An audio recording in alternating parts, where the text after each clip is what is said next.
సత్య సంపూర్ణుడా, నిరంతరం స్తోత్రార్హుడా, సర్వ సృష్టికర్తవైన యెహోవా, మా దేవా, మా కన్న తండ్రి, మీ పరిశుద్ధమైన శ్రేష్టమైన పాదములకు మా ప్రభువును మీ ప్రియకుమారుడైన క్రీస్తు యేసు ఘనమైన శ్రేష్టమైన నామున మీ పాదములకు స్తుతులు స్తోత్రములనన్నా. స్తోత్రములు తండ్రి, స్తోత్రములయ్యా, స్తోత్రాలు.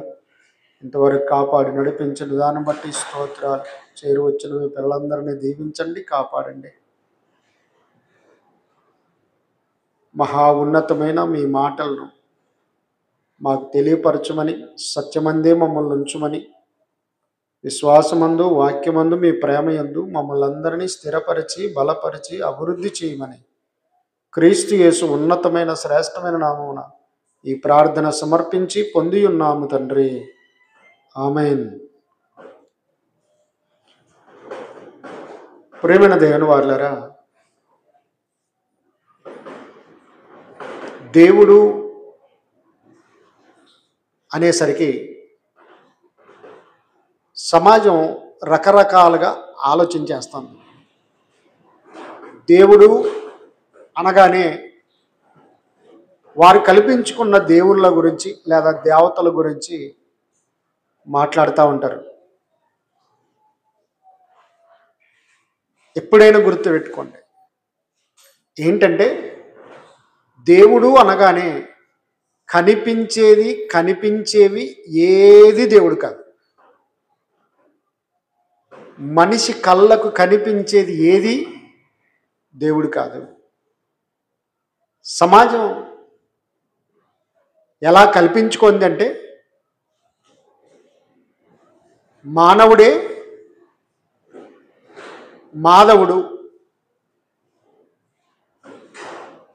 నరుడే నారాయణుడు, మనిషే దేవుడు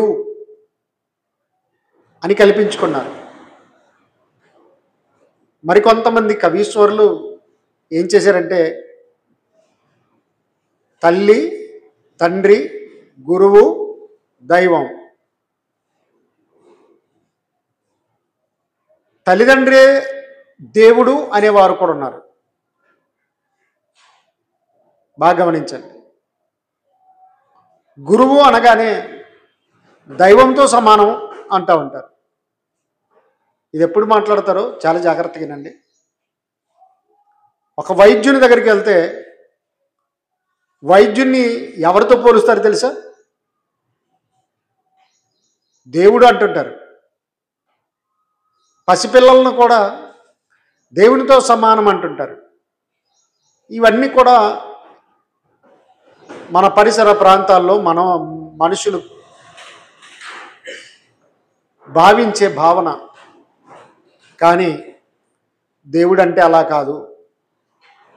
నరుడు నారాయణుడు కాదు, మానవుడు మాధవుడు కాదు. చిన్నపిల్లలు దేవునితో సమానులు కారు. బాగా ఆలోచించండి. దేవుడు అంటే ఎలా ఉండాలి? సృష్టికర్త అయి ఉండాలి. రెండవది సర్వాధికారి అయి ఉండాలి. మూడవది పరిశుద్ధుడై ఉండాలి. నాలుగవది శాశ్వతంగా ఉన్నవాడై ఉండాలి. ఐదవది సర్వాంతర్యామి అయి ఉండాలి. ఆరవది సర్వజ్ఞాని అయి ఉండాలి. ఏడవది సర్వలోక రక్షకుడై ఉండాలి. ఎనిమిదవది సర్వ శక్తిమంతుడై ఉండాలి. 8 విషయాలు. మరి ఇప్పుడు బాగా ఆలోచించండి. గురువు దైవంతో సమానమా? ఏమండి? గురువులు ఎంతోమంది వచ్చారు, కాలగర్భంలో కలిసిపోయారు. అలాగే పసిపిల్లలు దేవునితో సమానం అంటూ ఉంటారు. కాదు. పసిపిల్లలు యేసుస్వామి ఏం చెప్పాడు? చిన్నపిల్లల్ని నా యొద్దకు రానీయుడి, పరలోక రాజ్యము ఇలాంటి వారిదే అంటే ఇలాంటి మనస్సు ఉంటే రేపు పెరిగి పెద్ద అయిన తర్వాత వాడు పాపంలోకి వెళ్ళిపోతాడు. కానీ ప్రస్తుత స్థితి అప్పటికప్పుడు ఆలోచన చేస్తే ఆ పిల్లల్లో స్వచ్ఛమైన మనస్సు, ఏ చెడ్డ మాట, ఏ చెడ్డ చూపు, ఏ చెడ్డ తలంపు, చెడ్డ క్రియ లేవు. కనుకనే పరలోక రాజ్యము ఇలాంటి వారిది. ఇలాగ నువ్వు ఉంటే నువ్వు కూడా పరలోక రాజ్యం దక్కుద్ది అని చెప్పాడు. ప్రియమైన దేవుని వారలారా, ఇవాళ ఆలోచించేద్దాం. సర్వమానవాళికి రక్షణ గ్రంథమైన పరిశుద్ధ గ్రంథము బైబిల్ చాలా చక్కగా దేవుడు అనే దానికి అర్థం ఇచ్చింది. దేవుడు అంటే ఎలా ఉంటాడో చెబుతుంది. ఎలా ఉంటే దేవుడు అవుతాడు అన్న సంగతుల్ని మనకు బయలుపరిచింది. ఇవాళ దేవుడు అంటే ఎలా ఉంటాడు అంటే సర్వలోక న్యాయాధిపతి అయి ఉండాలి. సర్వలోకాలకు న్యాయాధిపతి అయి ఉండాలి. న్యాయమేంటో, అన్యాయమేంటో, సత్యమేంటో, అసత్యమేంటో తెలిసి ఉండాలి. న్యాయానికి అధిపతిగా ఉండాలి. న్యాయంగా నడుచుకునేదే కాదు, న్యాయంగా నడుచుకోవటమే కాదు, న్యాయానికే అధిపతి, న్యాయాధిపతి, సర్వలోకాల న్యాయాధిపతి అయి ఉండాలి. అతడు దేవుడు. అతడు న్యాయాన్ని జరిగించాలి, అతడు సమాధానాన్ని జరిగించాలి. అలాంటి స్వభావము, లక్షణము, అర్హత ఉన్న వ్యక్తే దేవుడు. కొన్ని రెఫరెన్స్లు మనం బైబిల్లో నుండి చూద్దాం. ప్రేమైన దేవుని వారలారా, కీర్తనల గ్రంథము 119వ కీర్తన 62వ వచనాన్ని చూడండి. కీర్తనల గ్రంథము 119 62వ వచనాన్ని చూడండి. న్యాయమైన నీ విధులను బట్టి నీకు కృతజ్ఞతాస్తుతులు చెల్లించుటకు అర్ధరాత్రి వేళ మంచిదండి నేను మేల్కొను వాడను అన్నాడు. భక్తుడు ఎంత అద్భుతమైన విషయం చెప్పాడంటే, అర్ధరాత్రి వేళ ఇది మంచి నిద్ర సమయమా, మేలుకొని ఉండే సమయమా? మేల్కొనే సమయం. అర్ధరాత్రి మేల్కొని ఉండే సమయమా, మంచి నిద్రలో ఉండే సమయమా? బాగా గమనించాలి. రాత్రి కాగానే ప్రపంచంలోని సమస్త మానవులు, అందుకొరకు యేసుక్రీస్తు వారు 2000 సంవత్సరాల క్రితం చెప్పాడండి. ఏంటంటే, వెలుగురు ఉన్నప్పుడు మీరు పని చేసుకోండి, చీకటి పడగానే మీరు నిద్రపోండి, విశ్రాంతి తీసుకోండి. అవును, దేవుడు రాత్రిని పగలని సృష్టించాడు. పగలేమో పనులు చేసుకోవడానికి, రాత్రి ఏమో ఈ దేహం రీఛార్జ్ చేసుకోవాలి. ఏం చేయాలి? అలసిపోయిన ఈ దేహం ఒక్కసారిగా రిలాక్స్, విశ్రాంతి తీసుకుంటే ఆరోగ్యం. కొంతకాలం ఈ బాడీ పనిచేస్తుంది. రాత్రి పగలు పనిచేస్తే ఈ బాడీ తొందరగా పాడైపోద్ది. ప్రియమైన దేవుని వారలారా, భక్తుడు కీర్తనకారుడు ఏమంటున్నాడంటే, అర్ధరాత్రి వేళ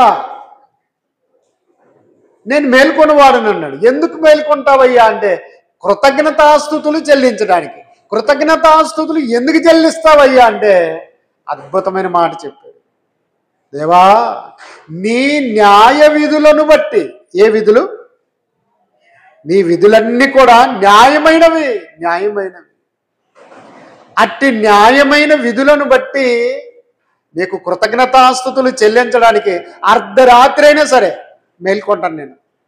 ఎందుకంటే దేవుడు సర్వలోకాల న్యాయాధిపతి. కనుక ప్రియమైన దేవుని వారలారా, దేవుని మనసెరిగిన భక్తుడు అంటున్నాడు, అర్ధరాత్రి వేళ కృతజ్ఞతాస్తుతులు చెల్లించడానికి నేను మేల్కొంటాను. ఎందుకంటే నీ న్యాయ విధులు అలాగున్నావయ్యా, నువ్వు న్యాయ విధులు అలాగున్నావు. అలాగే 119 కీర్తన 75 వచనం చూడండి. 119 కీర్తన 75 వచనం. యెహోవా నీ తీర్పులు న్యాయమైనవనియు విశ్వాస్యత గలవాడవై నీవు నన్ను శ్రమపరిచితివనియు. మంచిది, నేను ఎరుగుదును. మంచిది. మొట్టమొదటి మాట ఏమన్నాడు? ఏమైనాయంట? నీ తీర్పులు న్యాయమైనవి. అంటే అన్యాయం చేయడానికి, అబద్ధమాడటానికి ఆయన నరుడు కాడు, ఆయన దేవుడు. నీ తీర్పులు న్యాయములు. ఇప్పుడు మీరు బాగా ఆలోచించాలి. ఆదికాండంలో మనము నోవాహు చరిత్ర చూస్తాం. నోవాహు కథ కాదు, నోవాహు చరిత్ర అది. ఏంటంటే బాగా ఆలోచించాలి. నోవాహు కుటుంబం అంతా కూడా దేవుని అందలి భయం కలిగి, భక్తి కలిగి బ్రతుకుతుంది. ఇక భూలోకమంతటం చూసినప్పుడు అది కేవలం చెడ్డదైపోయింది, చెడిపోయింది. దేవుని ఎదుట అది తప్పిపోయింది. అందరూ కూడా ఏమి తిందుమో, ఏమి త్రాగుదమో, ఏమి ధరించుకుందామో, కానా పీనా సోనా చేసేదంతా ఇప్పుడే చేయాలి, ఇప్పుడే అనుభవించాలన్నట్టుగా పాప కార్యములో లోకం మునిగిపోయింది. నోవా కుటుంబం దేవుని కొరకు నిలబడింది.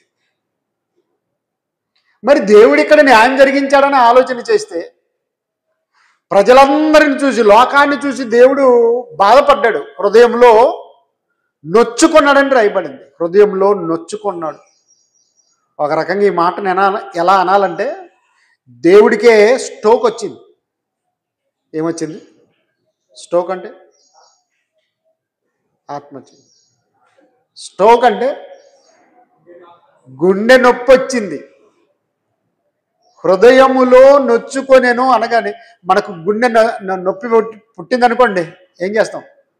అట్టనే పట్టుకొని పడిపోవడానికి ప్రయత్నం చేస్తాం.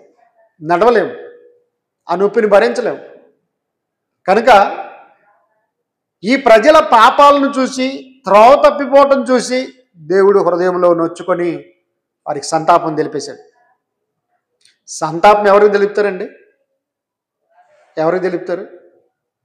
చచ్చిపోయిన వాళ్ళకి తెలుపుతారు. దేవుడు మానవాళి బ్రతికుండగానే ఈ చచ్చిపోయిన శవాలే అనుకొని సంతాపం తెలిపేశాడు. ఇప్పుడు న్యాయం చేయాలి. సడన్గా జలప్రలయం తీసుకొని వచ్చి వారిని నాశనం చేయకూడదు. కాబట్టి నోవాహుకి ఏం చెప్పాడంటే, ఆ జనుల దగ్గరికి వెళ్ళి బోధించు, ప్రకటించు, మారిపోతారేమో అని చూశాడు. నోవాహు కొన్ని వందల సంవత్సరాలు చెప్పాడు. నోవాహు కాలం, జీవితకాలం ఎంత తెలుసా? ఎన్నేళ్ళు బ్రతికాడు తెలుసా? 950 సంవత్సరాలు బ్రతికాడు. వరద వచ్చేసరే అంటే ప్రళయం వచ్చేసరికి అప్పటికే ఆయన వయసు 600. ఎన్ని వందలు? 600. అప్పటికి దేవుడు ఏం చేశాడంటే ముమ్మారు అంటే వందల సంవత్సరాలు చెప్పాడు. భూమి మీద ఉన్న ఈ ప్రజలందరికీ దేవుని మాటలు చెప్పాడు. కానీ ఎవ్వరు మారలేదు. మార్పు లేని మానవుండా తీర్పు దినము దాగలేవురా, సోదరా తీర్పు దినము దాగలేవురా. కాబట్టి దేవుడికి తీర్పు తీర్చబోతున్నాడు. నీ తీర్పులన్నీ న్యాయమైనవి. కనుక ఎలా న్యాయమైన తీర్పు ఇస్తున్నాడంటే నోవాహు చెప్పాడు, ఇదిగో నీవు నీ కుటుంబం అంతా కూడా ఓడను తయారు చేసుకొని ఓడలోకి వెళ్ళిపోండి. ప్రతి ఆడ మగ జంతువులన్నిటిని, పక్షులన్నిటిని ఆ ఓడలోకి రప్పిస్తున్నాను, మీరు చేయండి అని చెప్పగానే ఒకవైపు ఓడ సిద్ధం చేయబడుతుంది, ఒకవైపు సువార్త చెబుతున్నాడు, వాక్యం చెబుతున్నాడు, దేవుని గురించి బోధ చేస్తా ఉన్నాడు. అప్పుడు బైబిల్ లేకపోయినా, చర్చ్ బిల్డింగ్లే లేకపోయినా, బోధకులే యాజకులే లేకపోయినా, ఇదంతా పితరుల కాలం. దేవుడు ఏదైతే ప్రేరేపించాడో ఆ మాటలన్నీ సమాజానికి చెబుతున్నాడు, కానీ ఈ సమాజం మారట్లేదు. కనుక చెప్పించాడు. ఒక్కసారిగా జలప్రలయం మొదలయ్యింది.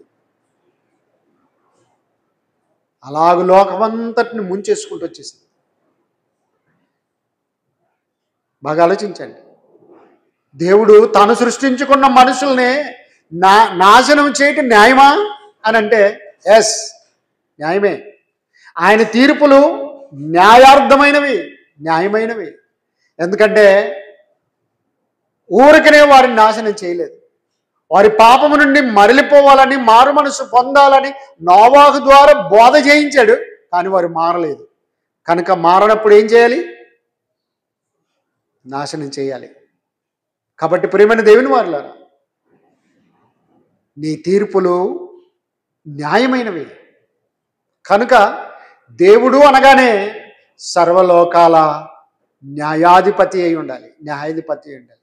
ఆయన మాట సెలవిచ్చిన తోడనే వర్షం మొదలైంది. ఆయన మాట సెలవిచ్చిన తోడనే ఆకాశపు తూములు ఇప్పబడ్డాయి. ఆయన మాట సెలవిచ్చిన తోడనే పాతాళలోక డ్యాములు, గేట్లన్నీ కూడా, తూములు తెరవబడ్డాయి. నీళ్ళన్నీ ఏకమయ్యాయి. ప్రళయం వచ్చేసింది. ఇప్పుడు సరిగా న్యాయం తీర్చాడా తీర్చలేదా? ఆలోచించండి. తప్పు చేసిన వాడే శిక్ష అనుభవించాలి. కాబట్టి వీళ్ళందరూ మారలేదు కనుక మారని వారందరికీ ఏమొచ్చింది? ప్రళయం వచ్చింది, శిక్ష వచ్చింది. దేవుని నుండి జడ్జిమెంట్, న్యాయార్థమైన తీర్పు వచ్చింది. కాబట్టి ప్రియమైన దేవుని వారలారా, చాలా జాగ్రత్తగా ఆలోచిద్దాం. పరిశుద్ధ గ్రంథాన్ని పరిశీలిద్దాం. ఆదికాండం 18వ అధ్యాయం 25వ వచనం.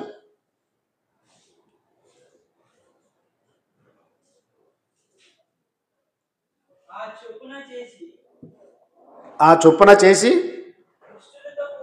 దుష్టులతో కూడా నీతిమంతులను చంపుట నీకు దూరమగును గాక, నీతిమంతుని దుష్టునితో సమముగా ఎంచుట నీకు దూరమగుగాక. సర్వలోకమునకు తీర్పు తీర్చువాడు న్యాయము చెయ్యడా? వినండి. అబ్రహాం గారు, శారా గారు దేవునితో మాట్లాడిన తర్వాత, వారి గర్భఫలాన్ని గురించి వాగ్దానం పొందిన తర్వాత, దేవుడు ఈ పట్టణాన్ని నాశనం చేయబోతున్నాను అన్నాడు.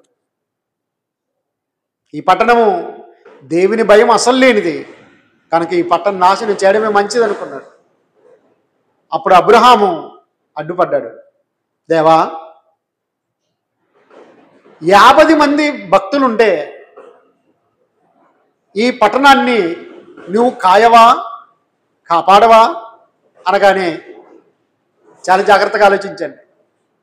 అబ్రహాము కోరిక న్యాయమైనది కాబట్టి దేవుని మాట కూడా న్యాయంగానే ఉండాలి. 50 మంది ఉంటే మన ఊరు జనాభా ఎంత ఉంటుంది? ఏనన్నా 20,000 ఉంటుందా? శాంతిరాజ్, ఓ 30,000 ఉంటుందా అనుకుందాం. ఒక 25,000 అనుకుందాం. 25,000 జనాభా కలిగిన ఈ ఊళ్ళో అబ్రహాం అంటున్నాడు, 50 మంది భక్తులుంటే నువ్వు కాపాడవా? ఈ నాశనం చేసేస్తావా అంటే నీ కోరిక న్యాయమైనదే.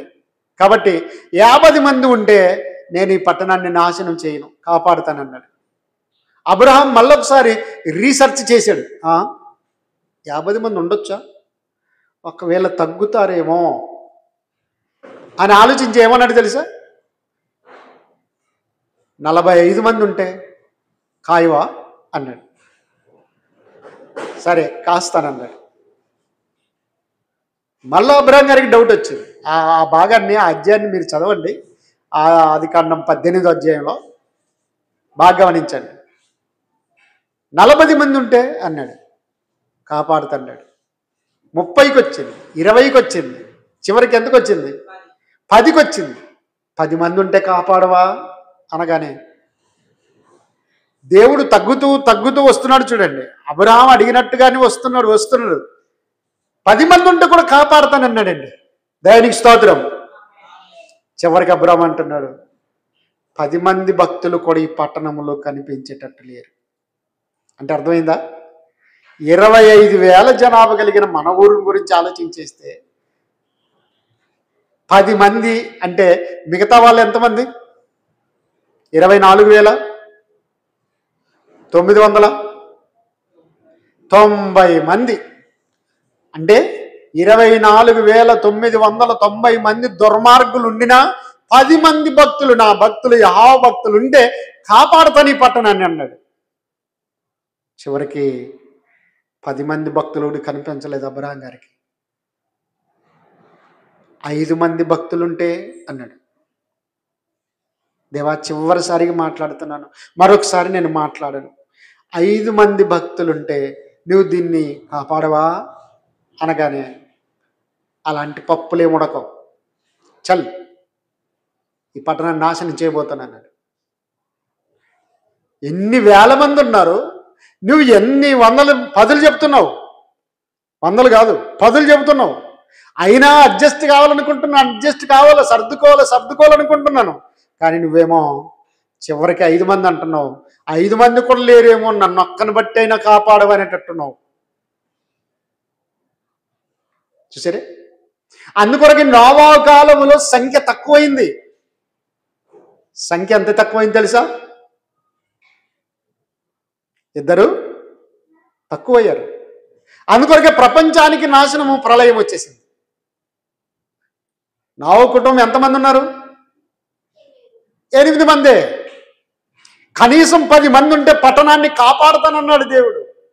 10 మంది భక్తులుంటే ఆ రోజు ప్రళయాన్ని లేకుండా కాపాడుకునేవాడు దేవుడు. కానీ పట్టుమని 10 మంది భక్తులు కూడా లేరు. పోని నోవా కుటుంబంలో ఉన్నారండి. నోవా కుటుంబం మొత్తమే 8 మంది. కాబట్టి మీరు ఓడ చేసుకొని వెళ్ళిపోవడం మంచిది. ఇవాళ కూడా ఈ ప్రపంచానికి రక్షణ సువార్త ప్రకటింపబడుతుంది. కొంతమంది భక్తులుంటే ఈ పట్టణాన్ని కాపాడాలని గమనించారా?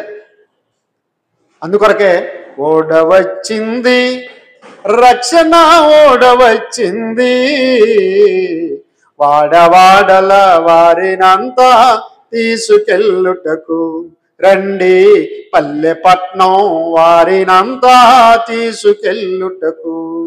ఓడవచ్చింది రక్షణ, ఓడవచ్చింది, వాడవాడల వారినంతా తీసుకెళ్ళుటకు రండి, పల్లె పట్నం వారినంతా తీసుకెళ్ళుటకు. ఇవాళ సువార్త ప్రకటిస్తుంటే వీళ్ళు మత ప్రచారం చేస్తున్నారు, వారి మతంలోకి కలుపుకుంటున్నారు అంటున్నారు. రాంగ్. మతంలోకి కలుపుకోవడం కాదు, నిన్ను నరకంలో నుండి రక్షించాలని, రక్షణలోకి రావాలని, యేసు ఓడలోకి రావాలని. నోవా అలాగే చెప్పాడు, ఎవ్వడు పఠించుకోలేదు. నోవా కుటుంబం రక్షింపలేదు. దేవునికి స్తోత్రం, దేవునికి స్తోత్రం. కాబట్టి ప్రియమైన దేవుని వారలారా, దేవుడు సరిగా న్యాయం తీర్చేస్తున్నాడు. 10 మంది భక్తులు లేరు కనుకనే దేవుడు తీర్పు తీర్చేశాడు. అలాగే చూస్తే ప్రియమైన దేవుని వారలారా, ద్వితీయోపదేశకాండం 16వ అధ్యాయము, ద్వితీయోపదేశకాండం 16వ అధ్యాయము 19-20 వచనాలు చూడండి. ద్వితీయోపదేశకాండము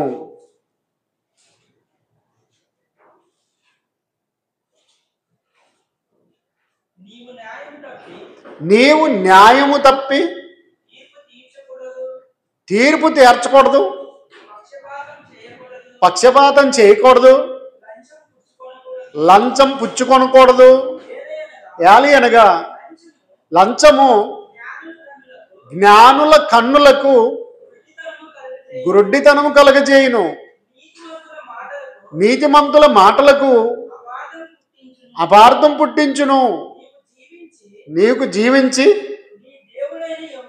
నీ దేవుడైన యెహోవా నీకిచ్చుచున్న దేశమును స్వాధీనపరుచుకున్నట్లు కేవలము న్యాయమునే అనుసరించి నడుచుకొనవలెను. మోషే ద్వారా దేవుడు ఇశ్రాయేలుకి, తన పిల్లలైన తన జనమైన వారికి ఎలాంటి కట్టడలు చెబుతున్నాడంటే బాగా ఆలోచించండి. అన్యాయం చేయకూడదు, పక్షపాతం చూపకూడదు, లంచము తీసుకొనకూడదు. లంచము తీసుకొని వాడు జ్ఞానవంతుడైనా వాడికి ఏమొస్తుంది తెలుసా?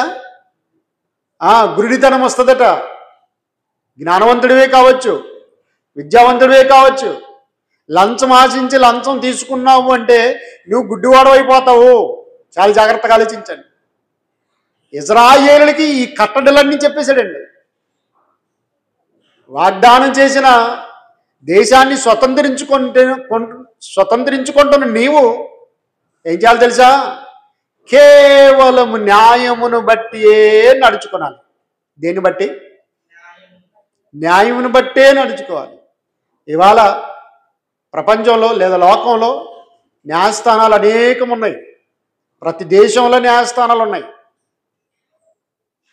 చాలామంది న్యాయమూర్తులు కానివ్వండి, న్యాయవాదులు కానివ్వండి, న్యాయమే జరిగించాలని ఆలోచించేస్తారు. అక్కడక్కడ ఏం చేస్తారంటే కొందరు న్యాయమును అన్యాయంగా మార్చేవారు ఉన్నారు, వాదించేవారు ఉన్నారు, తీర్పు అలాగూ తీర్చేవారు ఉన్నారు. అయితే ప్రియమైన దేవుని వారులారా, లోకంలో కొంతమంది అలాగే చేయవచ్చు, కానీ ఎప్పటికైనా న్యాయమే. మీరు బాగా ఆలోచించండి. ఒక తండ్రికి 2 కుమారులు ఉంటే 10 ఎకరాల భూమి ఎంత పంచాలి? ఇద్దరికి ఎంత పంచాలి? 5 ఎకరాలు పంచడమే కరెక్ట్ న్యాయం. అది బాగా గమనించండి. కాబట్టి దేవుడు ఇశ్రాయేలుతో చెబుతున్నాడు ఏంటంటే, మీరు స్వాధీనపరుచుకొని పో వాగ్దాన దేశంలో కేవలము న్యాయమును బట్టియే నడుచుకునవలెను. ఎందుకు తెలుసా? నేను సర్వలోకాల న్యాయాధిపతిని గనుక నన్ను నమ్ముకున్న పిల్లలు కూడా ఎలా ఉండాలి? న్యాయంగానే ఉండాలి. నా ఇంటలు కాబట్టి తప్పుగా మాట్లాడినా కూడా మాది కరెక్ట్ అనకూడదు. మాది కరెక్టు, మీదే తప్పు అనకూడదు.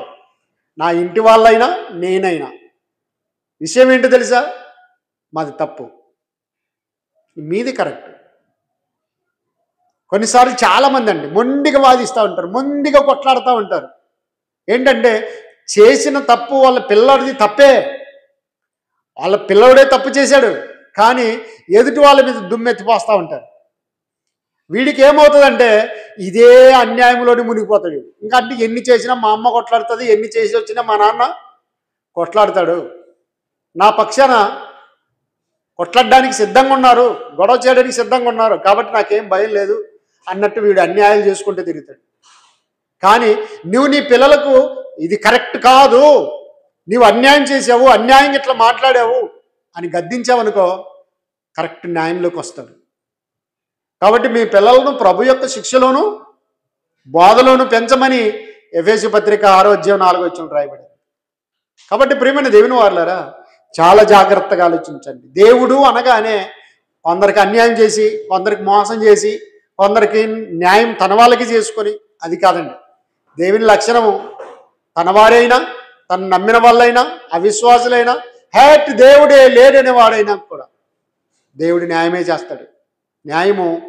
న్యాయమే. యేసుక్రీస్తు వారు మాట్లాడుతున్నప్పుడు ఏమన్నాడు తెలుసా? నా తండ్రి నియమించిన సూర్యుడు నీతిమంతుల మీదను అనీతిమంతుల మీదను ప్రకాశించట్లేదా? నా తండ్రి నియమించిన వర్షము నీతిమంతుల మీదను అనీతిమంతుల మీదను వర్షించట్లేదా? అవునండి. అందుకొరకే ఆయన సర్వలోకాల న్యాయాధిపతి. చాలా జాగ్రత్తగా ఆలోచించండి. దేవుడు అంటే ఎలా ఉండాలంటే న్యాయమును బట్టే నడవాలి. న్యాయానికే అధిపతి అయి ఉండాలి. మరొక మాట చూడండి, ద్వితీయోపదేశకాండం 32వ అధ్యాయం 4వ వచనం. ద్వితీయోపదేశకాండం 32వ అధ్యాయం 4వ వచనం. ఆయన ఆశ్రయదుర్గముగా ఉన్నాడు, ఆయన కార్యము సంపూర్ణము, ఆయన చర్యలన్నీ న్యాయములు, ఆయన నిర్దోషి అయి నమ్ముకొనదగిన దేవుడు ఆయన. మంచిది. ఆయన చర్యలన్నీ న్యాయములు. చర్యలన్నీ అంటే ఇప్పుడు మీరు బాగా గమనించండి. ఒక ఉద్యోగి లంచం తీసుకున్నాడు. తన పై అధికారి ఏం చేయాలి అతని మీద? అది సంగతి. చర్య తీసుకోవాలి. కాబట్టి లోకంలో ఎవరు ఏది చేస్తున్నారో వాటన్నిటిని బట్టి సర్వోన్నతుడైన న్యాయాధిపతి అయిన దేవుడు చర్య తీసుకుంటున్నాడు. కాబట్టి ఆయన చర్యలన్నీ న్యాయమైనవి. ఆయన చర్యలన్నీ న్యాయమైనవి. ఇవాళ ఇజ్రాయేలు హమాస్ మీద యుద్ధం చేస్తుంది అంటే ఆయన న్యాయం తీరుస్తున్నాడు. ఇరాన్ మీద యుద్ధం చేస్తుందంటే ఆయన న్యాయం తీరుస్తున్నాడు. ఇజ్రాయేలీలను 1200 మందిని ఒకేసారి చంపారు అంటే అది న్యాయం తీరుస్తున్నాడు ఆయన. ఇలా చూస్తుంటే ఏది ఉట్టిగా జరగట్లేదు. ఒక భూకంపం వచ్చి ఇన్ని వేల మంది చచ్చిపోతున్నారంటే ఆయన న్యాయం తీరుస్తున్నాడు. కరువు వచ్చి వందలాది మంది చచ్చిపోతున్నారంటే ఆయన న్యాయం తీరుస్తున్నాడు. చంపడమే ఆయన న్యాయమా? తన మాట వినకపోతే ఇచ్చే సమయం అంతా ఇచ్చాడు. వాళ్ళకి చెప్పాల్సింది చెప్పించాడు.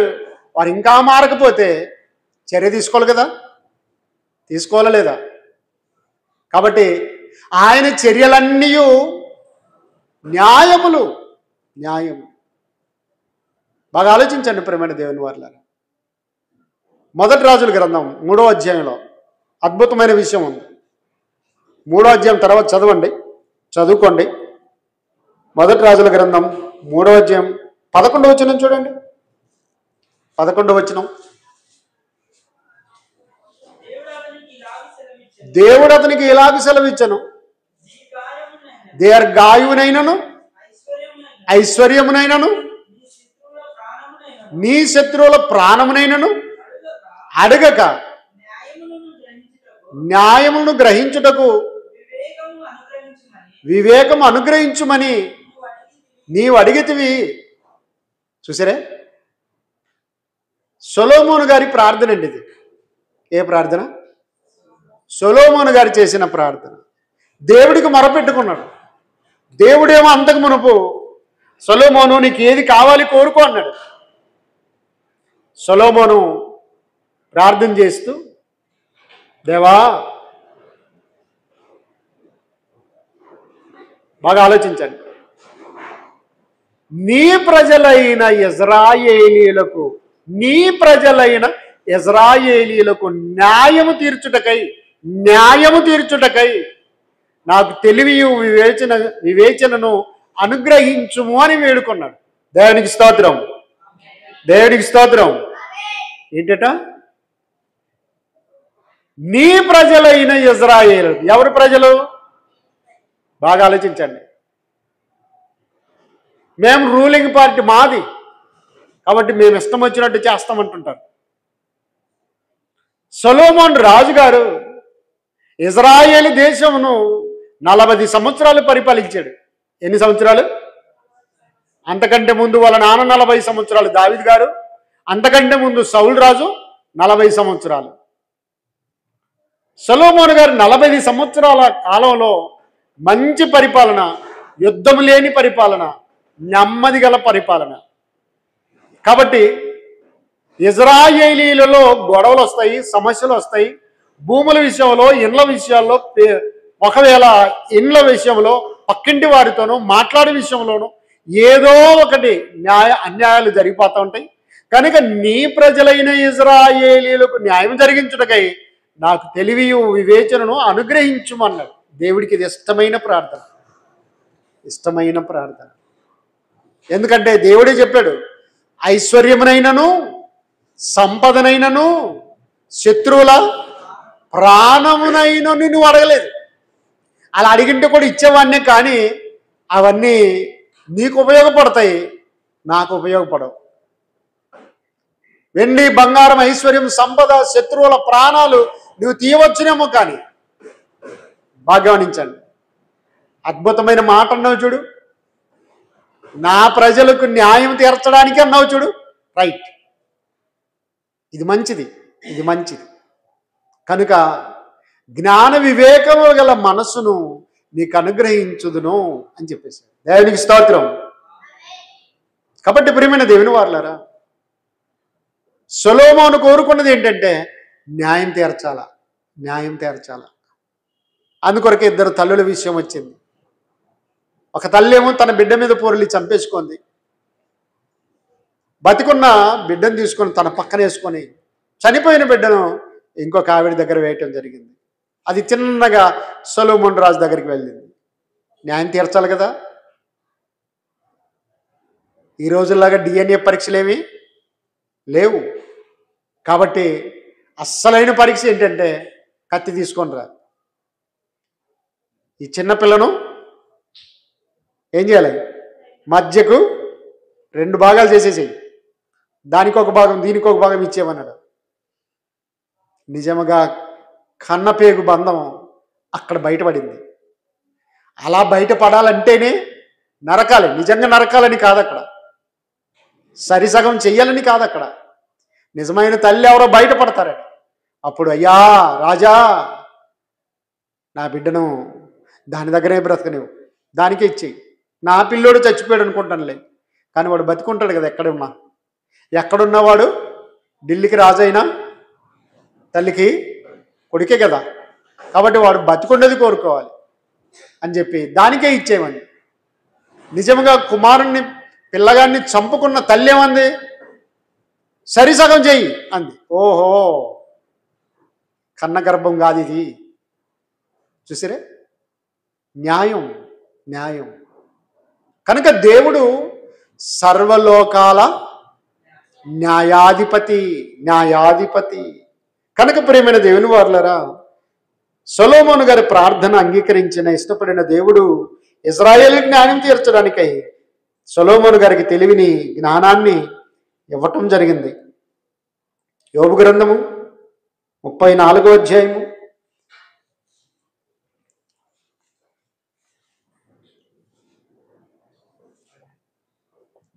12వ వచనం.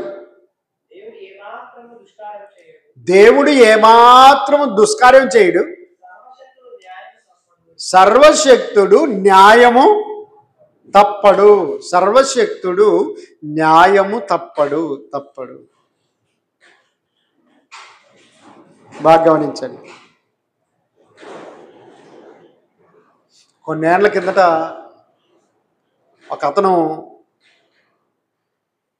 5 లక్షలు ఒక ఆయనకు అప్పు ఇచ్చాడు.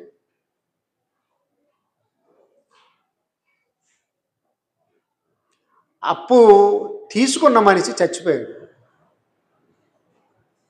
దాన్ని ఏమంటారండి, ప్రామిసర్ నోట. ఆ ప్రామిసర్ నోటు మీద చూశారు,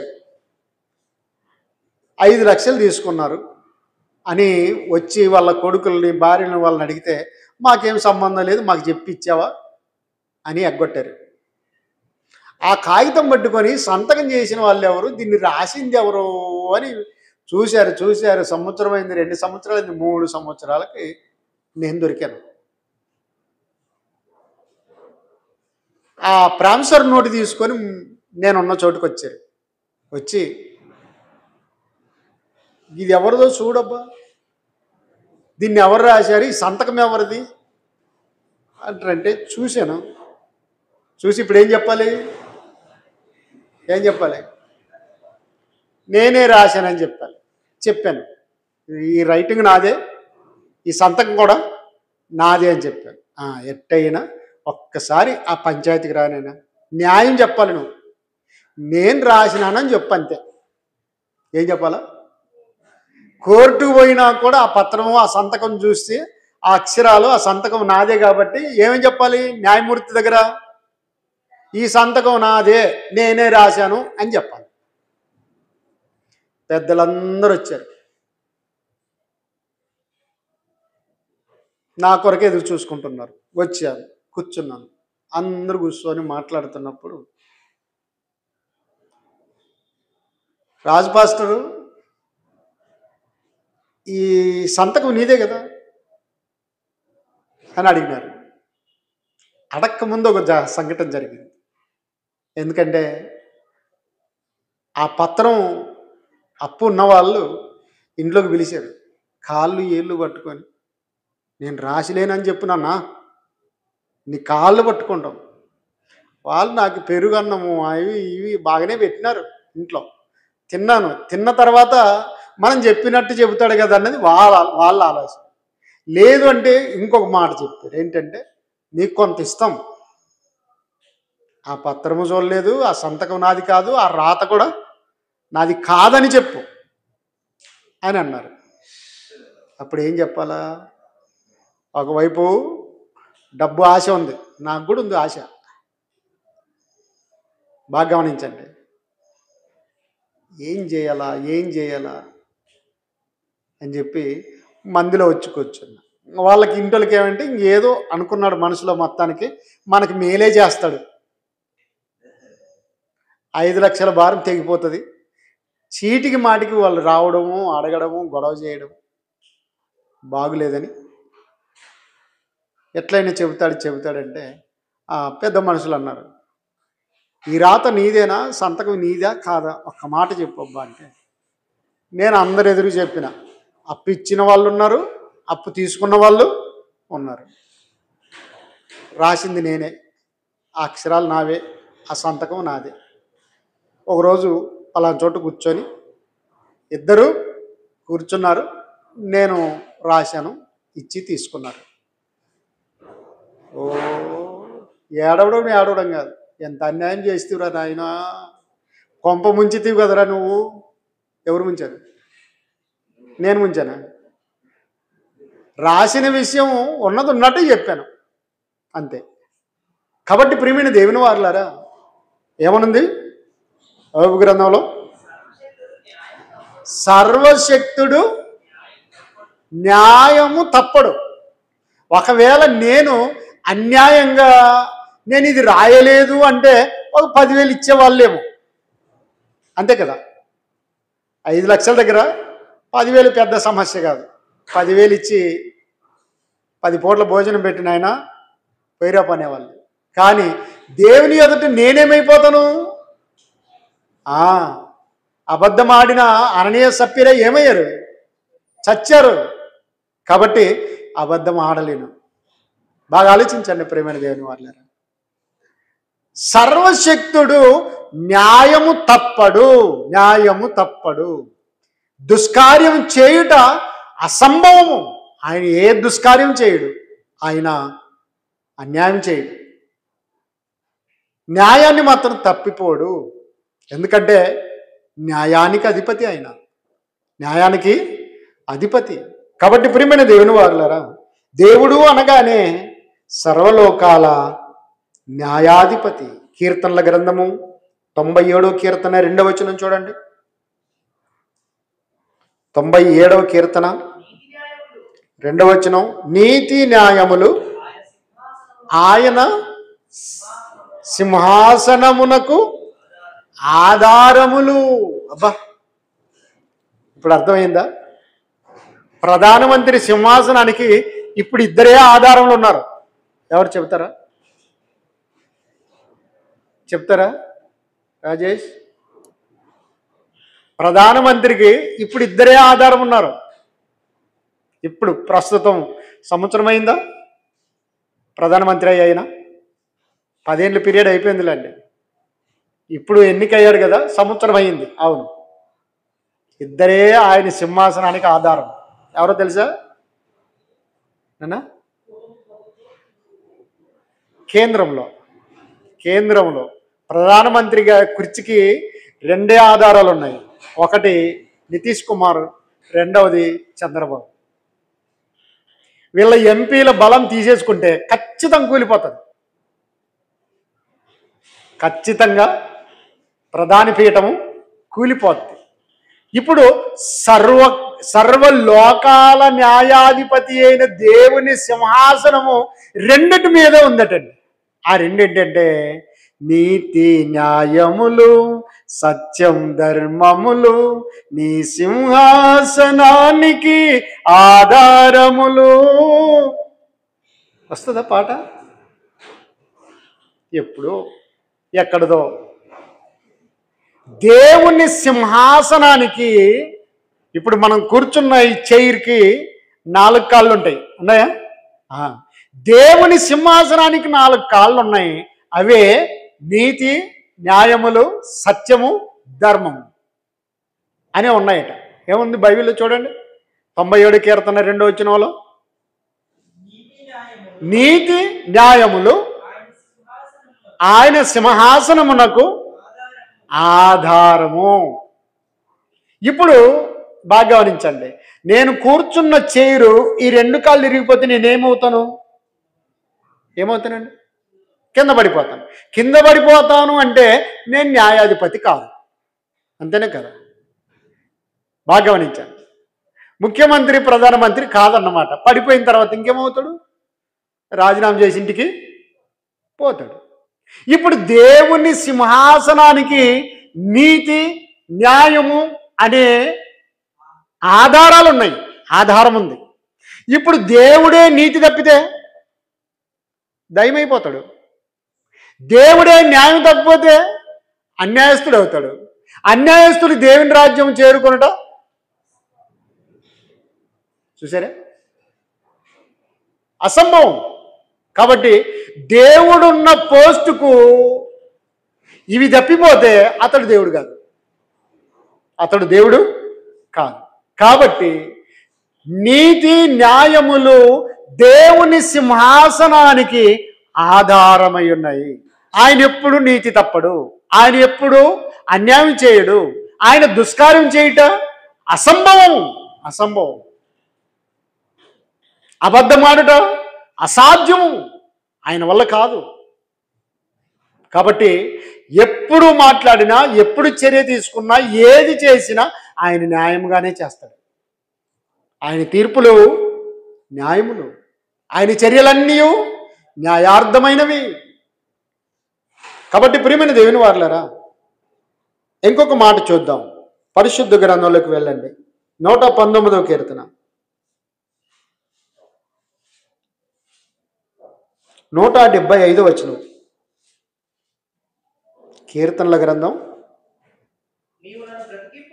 నీవు నన్ను బ్రతికింపుము, నేను నిన్ను స్తుతించెదను.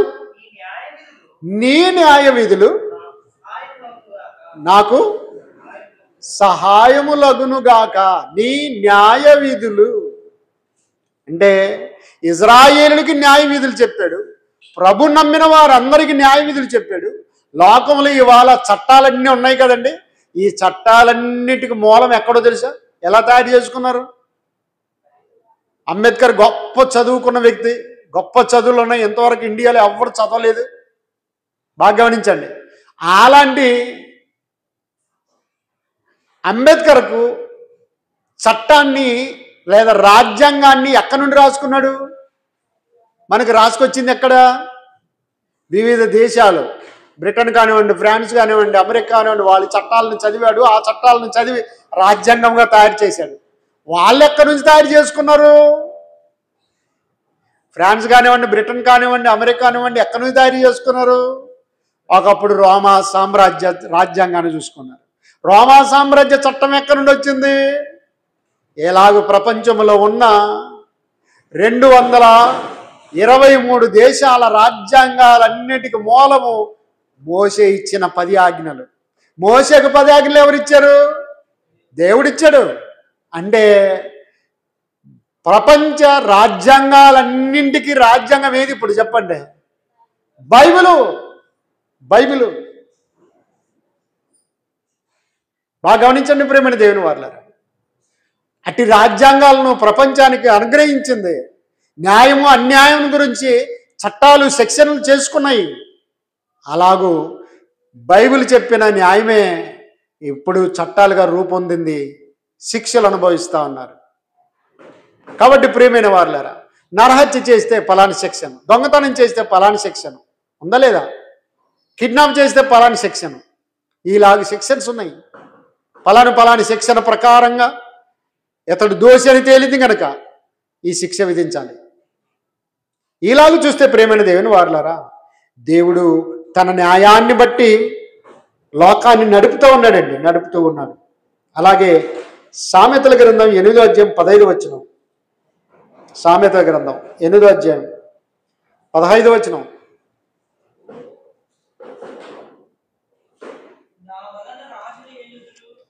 నా వలన రాజులు ఏలుదురు, అధికారులు న్యాయమును బట్టి పాలన చేయుదురు. చూసారా, లోకంలో ఎంతమంది ప్రధానులు ఉన్నాయి, ఎంతమంది అధికారులు ఉన్నాయి, ఎంతమంది రాజులే ఉండినా, రాష్ట్రపతులే ఉన్నా, ఎవరున్నా, చక్రవర్తులే ఉన్నా, నా వలన రాజులు ఏలుదురు. చూసారా, నా వలన అధికారులు ఏం చేస్తారట? పాలన చేయుదురు.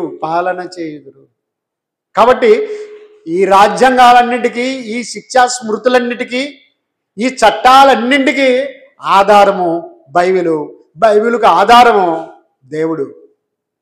ఎందుకంటే ఆయన సర్వలోకాలకు న్యాయాధిపతి. నా వలనే రాజులు ఏలుతారు. ఇవాళ ఈ ప్రధానమంత్రి వచ్చాడంటే తన వలననే, ఈ ముఖ్యమంత్రి వచ్చాడంటే తన వలననే, అమెరికాకు ప్రెసిడెంట్ వచ్చాడంటే తన వల్లనే రాజులు వెళ్తారు. తన వల్లనే అధికారులు న్యాయం జరిగిస్తారు, చట్టాన్ని జరిగిస్తారు.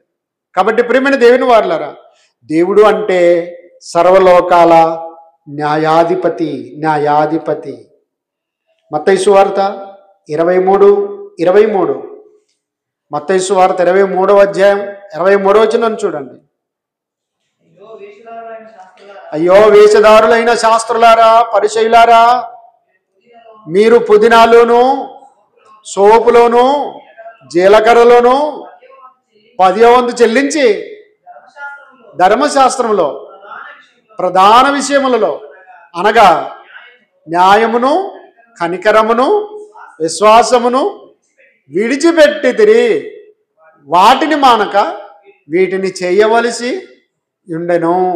చూసారా, 2000 సంవత్సరాల క్రితమే శాస్త్రులు అన్నవారు, పరిసయ్యులు అన్నవారు, దేవుని జనమని చెప్పుకుంటున్న వాళ్ళే న్యాయం తప్పిపోయారు గనక మళ్ళా దేవుని కుమారుడు మన ప్రభుని యేసుక్రీస్తు వారి లోకానికి వచ్చి వారిని హెచ్చరించడం జరిగింది. అయ్యో వేషధారులైన శాస్త్రులారా, పరిసయ్యులారా, మీరు పుదీనాలోను, సోపులోను, జీలకర్రలోను 10వ వంతు దశంభాగం ఇచ్చుచున్నారు.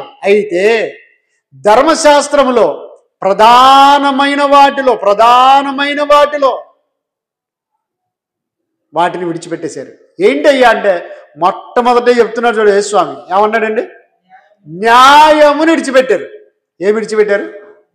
న్యాయమును విడిచిపెట్టేశారు.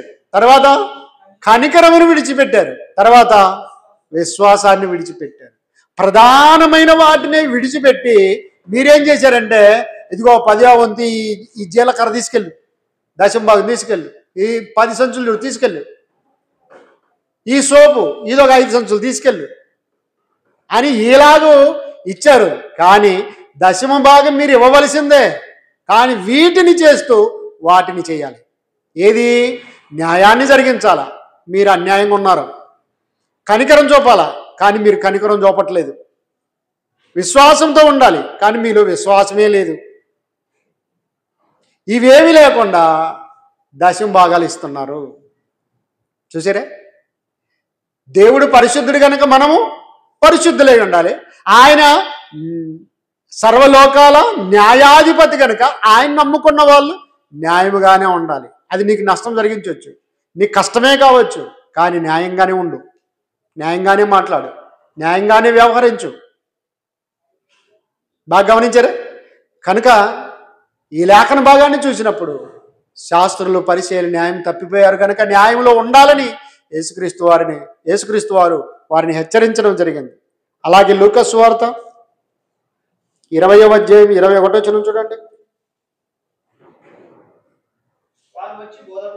వారు వచ్చి బోధకుడా నీవు న్యాయముగా మాట్లాడుచు బోధించుచున్నావు, నీవు ఎవని యందును మోమాటం లేక సత్యముగానే దేవుని మార్గమును బోధించుచున్నావు.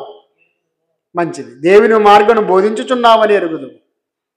ఇక్కడ ఎంత అద్భుతం జరిగింది చూడండి. యేసు స్వామి దగ్గరికి కొంతమంది వచ్చారు. వచ్చి ఏమన్నారు తెలుసా?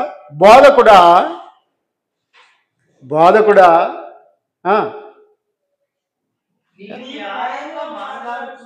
నీవు ఎలా మాట్లాడుతున్నావంట? న్యాయముగా మాట్లాడుచు. మా తల్లిని మా తల్లి వైపు, మా అన్నని మా అన్న వైపు, మా చెల్లెలని మా చెల్లెలి వైపు కాదండి. మా సంఘం కాబట్టి మా సంఘముల తరపునే మాట్లాడాలని కాదండి. యేసుస్వామి ఏమన్నాడు తెలుసా? యేసుస్వామి ఎలాంటి వాడంటే తెలుసా? బోధకుడా నీవు న్యాయముగా మాట్లాడుచు బోధించుతున్నావు. అబ్బా, న్యాయంగా మాట్లాడుతున్నాడు, న్యాయంగానే బోధించుచున్నాడు. నీవు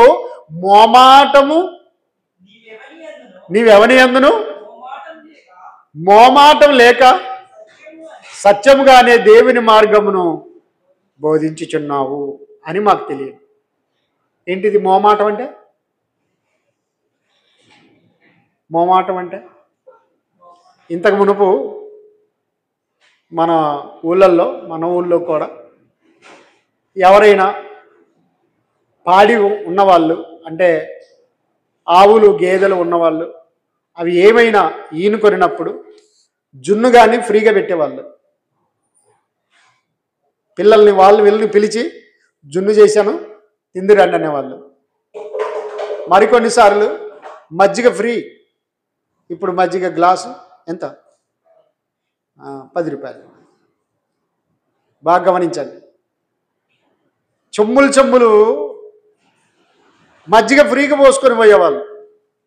చట్నీ లేకపోయినా, ఇంట్లో పప్పు చేసుకోకపోయినా పర్వాలేదు, పలానా వాళ్ళు మజ్జిగ చేస్తున్నారట, ఓ మజ్జిగ వచ్చారు, ఆ మజ్జిగతో ఇంత ఉప్పు వేసుకొని ఆ ఇంటిల్లి 10 ఆ పూట గడిపేవాళ్ళు. మోమాటం గురించి చెప్తాను, చాలా జాగ్రత్తగానండి. ఒకసారి పెద్ద చెమ్ము నిండా మజ్జిగ తెచ్చుకున్నాడు. ఇంట్లో వాళ్ళ నాన్న, వాళ్ళ చిన్న ఆయన, వాళ్ళ అమ్మ తిన్నారు. వీళ్ళకి లేదు. ఇప్పుడు ఏం చేయాలా? రెండోసారి పోవాలా. రెండోసారి పోతే వాళ్ళు ఏమంటారు? అప్పుడే పోసాను అంటారు కదా. కాబట్టి చెమ్ము వెనక పట్టుకొని అట్లే లైన్లో నిలబడినారు. 2-3 ఉన్నారు. వాళ్ళు అయిపోతున్నాయని, ఏమ్రా అనేటప్పుడు గుండె డమానింది.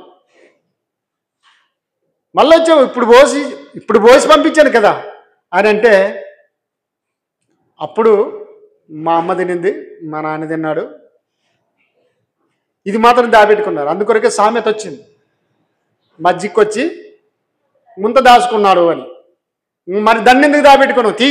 ఉందిరా అనేట అమ్మాయ చూసారా, వెంటనే మరలా చెమ్ము నిండా పోసుకొని పోయి వాళ్ళ చెల్లెలు తాను అందరూ తినటం జరిగింది. మజ్జిగకు వచ్చి ముంత దాయడం ఎందుకు అని ఏదో చెప్పడానికి వచ్చావు. ఆ మాట ఈ మాట, వాళ్ళు బాగున్నారా, వీళ్ళు బాగున్నారా, విషయం చెప్పు. వాళ్ళు వీళ్ళు కాదులే, విషయం చెప్పు, డైరెక్ట్ చెప్పేసి అంటూ ఉంటారు కొంతమంది. మజ్జిగొచ్చి ముంతను ఎందుకు దాచావని. కాబట్టి ప్రియమైన దేవుని వారులారా, చాలా జాగ్రత్తగా ఆలోచించండి. అది మోమాటం. రెండవసారి వచ్చాను కాబట్టి మళ్ళీ పోస్తారో లేదో, ఎందుకు వచ్చావు అంటారేమోనని గమనించారా? ఒకసారి ఇంటికి వెళ్ళారు, పిల్లని అడిగారు, ఇయ్యను అన్నారు. మా పిల్లని మీ ఇంటికి ఇవ్వమన్నారు. మళ్ళీ రెండోసారి పోవాలంటే మోమాటం. ఎవరినైనా అడుగుతా కానీ మళ్ళీ వాడిని అడగననే వాళ్ళు ఉన్నారు. కానీ అడగాల, ఓ తప్పేముంది అంటున్నారు. అది మోమాటం. పోవాలనా వద్దా? పోతే వాళ్ళు ఇట్లా అంటారు, వాళ్ళు ఇట్లా అంటే నేను మాట పడను, నేను ఈ మాట అనాల్సి వస్తుంది. అప్పుడు ఇద్దరికి రంకు అవుతుంది. అప్పుడు పిల్లగాడే, పిల్లే. కాబట్టి ఇవి మోమాటం విషయాలు అనమాట. కానీ యేసుక్రీస్తు వారి దగ్గరికి వచ్చేటప్పటికి ఏమన్నారు తెలుసా? బోధకుడా బోధకుడా, నువ్వు న్యాయముగా మాటలాడుచు బోధించుచున్నావు, నీవు ఎవని విషయములోనూ మోమాటం లేనివాడుగా సత్యముగానే దేవుని మార్గమును బోధించుచున్నావని మేము ఎరుగుదాం. బా, నీవు యూదుడని, హెల్లేనీయుడని, హెబ్రీయుడని, గ్రీకుడని, వాడు వీడని తేడా చూడవు. మొక్కసక్క చెప్పేస్తా వాడు ఏమైనా అనుకోని. దేవుని మార్గమును చక్కగా బోధించుచున్నావు, న్యాయముగా పలుకుచున్నావు, మాట్లాడుతున్నావు. చూసారా ఎలా మాట్లాడుతున్నాడంట? న్యాయముగా మాట్లాడుచున్నాడు. ఏ స్వామికి ఏం కావాలి? తనను నమ్మాలి, తన తండ్రి అయిన దేవుణ్ణి ఆరాధించాలి, వారు దేవుడున్న లోకంలోకి రావాలి నా ద్వారా అన్నది ఆయన సంకల్పం. వీళ్ళేమంటే ఈ మా యూదుడే కదా, వడ్లవాని కుమారుడే కదా, మరియ కుమారుడే కదా, యోసేపు మాకు తెలియదా, ఇతడి సోదరిమణులు మాకు తెలియదా అని వీళ్ళు అనుకుంటున్నారు. కానీ ఏ స్వామి మోమాటం లేనివాడు. ఓహో, మా యూదులు వచ్చారు కదా కాబట్టి ఇట్లా మాట్లాడి సరిపోతుంది, మా మేటోళ్ళు వచ్చారు కదా ఇట్లా మాట్లాడి సరిపోతుంది, లేదా మా కులస్తులు వచ్చారు కదా, ఇలాంటివి ఏమి లేవండి. మోమాటం లేని బోధకుడు యేసుక్రీస్తు వారు, న్యాయంగా మాట్లాడి బోధించేవాడు యేసుక్రీస్తు వారు. దేవుడు ఏ న్యాయమైతే కోరుకున్నాడో కరెక్ట్గా తన కుమారుడైన యేసుక్రీస్తు వారు అదే న్యాయంగానే మాట్లాడుతున్నాడు, న్యాయంగానే బోధిస్తున్నాడు. దేవునికి స్తోత్రం. చివరి రెఫరెన్స్ చూసుకుని ముగించేద్దాం. ప్రకటన గ్రంథం 16వ అధ్యాయం 7వ వచనం. ప్రకటన గ్రంథం 16వ అధ్యాయం 7వ వచనం. అవును ప్రభువా, దేవా, సర్వాధికారి, నీ తీర్పులు సత్యములను న్యాయములనై ఉన్నవని బలిపీఠము చెప్పుట వింటిని. చూసారా? అవును ప్రభువా, దేవా, సర్వాధికారి. ఏంటట? సర్వాధికారి, సర్వానికి నువ్వు న్యాయాధిపతివి, నీ తీర్పులు న్యాయములు, నీ తీర్పులు న్యాయములు అని ఎవరు చెప్పారు? న్యాయములు సత్యములనై ఉన్నవని బలిపీఠము చెప్పగా వింటిని. బలిపీఠం ఏది? బలిపీఠం ఏది? ఇప్పుడు నేను బోధిస్తున్నాను కదా, ఈ స్థలం ఇంకొక అడుగు ఎత్తు కడితే దీన్ని ఏమంటారు? పులిపీఠం, బలిపీఠం అంటారు. పులిపీఠం అంటారు, బలిపీఠం అంటారు. గమనించండి. కానీ యేసుక్రీస్తు వారు బలైపోయారు, బలి పశువు అయ్యారు. బలిపీఠం ఎక్కడ తెలుసా? భూగోళమే బలిపీఠం.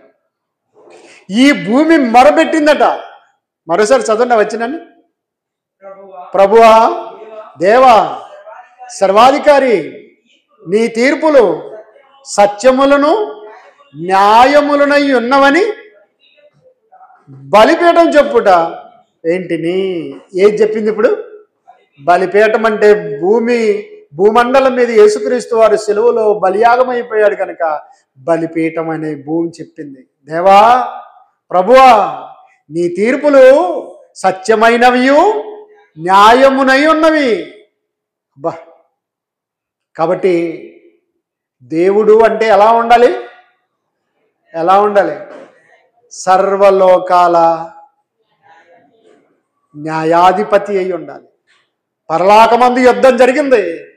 ఎవరైతే దేవునికి దూరమై తిరుగుబాటు చేశారో సాతానును ఏం చేశాడు? న్యాయం చేశాడు, సాతాన్ని పడగొట్టేశాడు. బాగా గమనించండి. అలాగూ భూమి మీదకి వచ్చింది, మానవాల్ని పాపంలోకి నడిపించింది. ఆ పాపములో నుండి రక్షించడానికి దేవుడే తన కుమారుని యేసుక్రీస్తును పంపాడు, న్యాయం చేశాడు. మనిషి తనంతట తాను, పులి తన చారలు మార్చుకొనునా? పులి తన చారలను మార్చుకొనునా? గ్రీసు దేశస్థుడు తన రంగును మార్చుకొనునా? మార్చుకోలేడు. అలాగే మనిషి తనంతట తాను ముక్తి పొందలేడని దేవుడే తన కుమారుని యేసుక్రీస్తు వారికి ఒక శరీరం అమర్చి లోకానికి పంపించి మనుషులందరి పాపము నిమిత్తమే శిలువలో బలియాగం కావించాడు. సమాజంలో తిరిగి లేపుకున్నాడు. ఆ యేసుక్రీస్తు దేవుని కుమారుని విశ్వసించిన వారందరికీ నమ్మి బాప్తిసం పొందిన వాడు రక్షింపబడును, నమ్మని వానికి శిక్ష విధింపబడును. కాబట్టి అప్పుడండి మరలా రెండవ రాకడకి యేసుక్రీస్తును పంపబోతున్నాడు దేవుడు. అప్పుడు గొర్రెలను మేకలను ఏం చేస్తాడు? న్యాయం చేయాలి కదా. న్యాయం చేయాలి లేదా? గోధుమలు కోసేటప్పుడు ఏం చేయాలి? ఏం చేయాలి? గోధుమలు గురుగులు కలిసి పెరగని, కలిసి బతకని. నీతిమంతులు అనీతిమంతులు కలిసే బతుకుతున్నారు. కోతకు సమయం వస్తుంది. అప్పుడు కోస్తే గురుగులన్నీ కూడా ఎక్కడ తీసుకుపోవాలి? ఒడ్డుకు చేర్చాలి. గోధుమలన్నిటినీ ఇంటికి చేర్చాలి. ఏ ఇల్లు? పరలోకమని ఇంటికి చేర్చాలి.